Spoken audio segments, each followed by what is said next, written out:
સાહેબ કહે છે નામ બોલે છે. હા સાહેબ કોણ કોણ છે? હું છું હર્ષદ પટેલ સાહેબ છે, ભરત કાતરોટિયા જે આપણા વિજિલન્સ ઓફિસર છે, આપણા અમિત સવજિયાની જે આપણા ચીફ એકાઉન્ટન્ટ અધિકારી છે તે છે, અને પરેશ સરિયા જે આપણા ટેકનિકલ સિટી એન્જિનિયર છે તે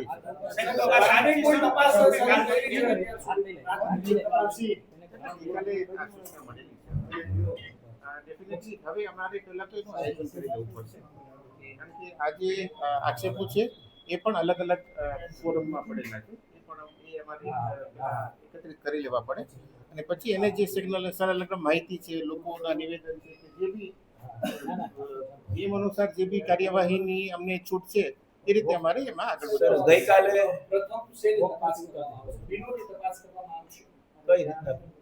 પ્રથમ તબક્કામાં સાહેબ પ્રથમ તો અમારે, કારણ કે આ જે આક્ષેપો છે એક સિંગલ ડોક્યુમેન્ટમાં નથી, અમારે એ વસ્તુ એકત્રિત કરવી પડે, કે અલગ અલગ ફોરમમાં પડેલા છે એ કરવું પડે.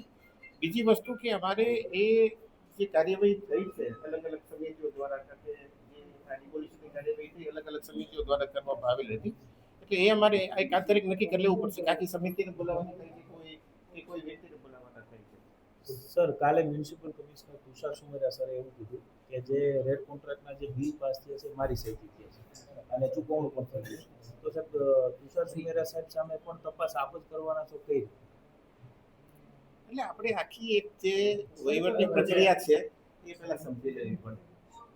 સપોઝ કે કોઈ બી અધિકારી પાસે કોઈ બી વસ્તુ મંજૂરી માટે જતી હોય, બરાબર છે, તો એ એની એક પ્રક્રિયા હોય કે સપોઝ કે જે પ્રથમ જે વ્યક્તિ મૂકતો હોય એને શું મૂકવું છે, એની ઉપરના અધિકારીએ શું ભલામણ કરી છે, અને સૌથી છેલ્લે કોને શું આપ્યું છે, એની ઉપરથી કમિશનર નિર્ણય લેતા હોય છે. સાહેબનું એમાં યોગ્ય માર્ગદર્શન દોરાણું છે નથી દોરાણું, એ તો એ ફાઇલનો અભ્યાસ કરીને થઈ શકે. અત્યારે એના માટે કોઈ કોમેન્ટ કરવી એ ખરેખર ઉચિત નહીં કરે. હું માનું છું એક વિનંતી છે આના માટે આપણે, કારણ કે સિન્સ એક તપાસ ઓલરેડી લીગલી નિમાઈ ગઈ છે, ત્યારે હવે મારા માટે પણ કોઈ વસ્તુ એક નિષ્કર્ષ ઉપર પહોંચ્યા વિના બોલવું એ મારા માટે પણ ઉચિત નહીં ગણાય. એટલા સમયમાં તપાસ પૂરી થશે.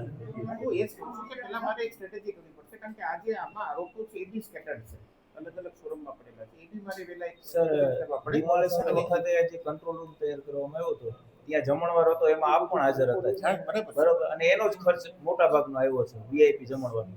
તો સાહેબ આમાં તમે પણ હાજર હતા, તો તમે તો આખું નજરે જોયું છે અને તપાસ તમારી પાસે હતી. આમાં સાહેબ કઈ રીતના તપાસ થશે? હું એ જ કહું છું કે કોઈ બી આરોપ છે એની ઉપર સીધું નિરાકરણ ઉપર પહોંચવું એ યોગ્ય નથી, અને જ્યારે આટલા બધા આરોપો થયા છે ત્યારે હું માનું છું કે તલસ્પર્શી અભ્યાસ કરવો જ પડે, બરાબર છે, અને પછી એક નિર્ણય ઉપર એ પહેલા આપવું એનો કોઈ મતલબ નથી. Thank you sir.